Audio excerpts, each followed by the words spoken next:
کی جرت بھی نہ کر سکا کہ اس نے یہ میزائل کیوں مارے ہیں۔ ان 40 میزائلوں نے اسرائیل کے دارالحکومت تل ابیب کو مٹی میں ملا دیا، جبکہ بڑی بڑی بلڈنگز تباہ و برباد ہو گئی اور ہزاروں یہودی جہنم واصل ہو گئے۔ صدام حسین نے یہ 40 میزائل ایک ایک کر کے داغے تھے۔ مطلب جب یہودی امدادی ٹیمیں اپنے مرنے والے یہودیوں کو اٹھا رہی ہوتی تھیں تو اوپر سے ایک اور میزائل گر پڑتا تھا جو ان کو بھی موت کے منہ میں بھیج دیتا تھا۔ اسی طرح یہ دن یہودیوں کی زندگی کا آخری دن لگ رہا تھا، لہٰذا تمام یہودی چوہوں کی طرح اپنے اپنے گھروں میں چھپ گئے اور مرنے والے یہودیوں کی لاشیں ویسے ہی سڑکوں پر پڑی رہیں جو کتوں کی غذا بنی۔ صدام حسین کے حملوں سے لگتا تھا کہ آج کوئی ایک بھی یہودی بچ نہیں پائے گا، لیکن اللہ کو کچھ اور ہی منظور تھا اور آخرکار کچھ یہودی ان حملوں سے بچ نکلنے میں کامیاب ہو گئے۔ مگر آج بھی یہودی صدام حسین کو ہٹلر ثانی کا نام دیتے ہیں اور صدام کا نام سنتے ہی تھر تھر کانپنے لگتے ہیں۔ ناظرین گرامی، چونکہ اب یہودی اور دیگر کفار جان چکے تھے کہ اب ہم نے عراق کو ظاہری طور پر چھیڑنے کی کوشش کی تو یہ ہماری نسلیں تباہ و برباد کر دیں گے، لہٰذا یہ اندر ہی اندر عراق اور صدام حسین کے خلاف مختلف سازشوں میں مصروف ہو گئے اور امریکہ اور اس کے اتحادیوں نے اپنے تحفظ کے لیے عراق پر حملے کا ارادہ بنا لیا۔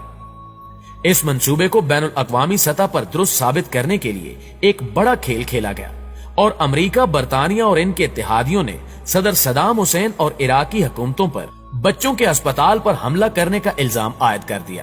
جس کو ثابت کرنے کے لیے عالمی میڈیا کے بڑے بڑے اداروں کو اربوں ڈالرز کھلائے گئے اور دن رات پراپوگنڈے کی ویڈیوز چلوائی گئیں۔ اور پھر جب بین الاقوامی سطح پر امریکہ یہ بیانیاں پھیلانے میں کامیاب ہو گیا کہ عراقی حکومت جنگی جرائم میں ملوث ہے، تو اس بات کو اور بچوں کے اسپتال پر حملے کے جواز بنا کر اس نے آپریشن ڈیزرٹ سٹارم کے نام سے عراق پر جنگ مسلط کر دی اور حملہ کرنے کے بعد اپنے اس اقدام کو درست ثابت کرنے کے لیے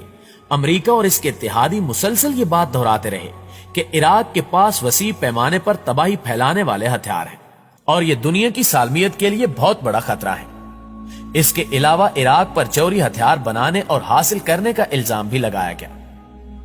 فروری 2003 میں امریکہ اور اس کے اتحادیوں نے عراق پر دوسرا حملہ کیا اور عراق پر قبضہ کر لیا، لیکن اپنے کسی بھی الزام کو ثابت کرنے میں ناکام رہے۔ البتہ امریکہ اور اس کے اتحادی خطے میں اپنے مفادات کو تحفظ فراہم کرنے میں کامیاب ہو گئے۔ اس قبضے کے بعد 14 دسمبر 2003 میں صدام حسین گرفتار ہوا، جس کے بعد اس پر 148 افراد کے قتل کا الزام لگا کر مقدمہ بنایا گیا اور عراق میں امریکہ کے زیر اثر عدالت میں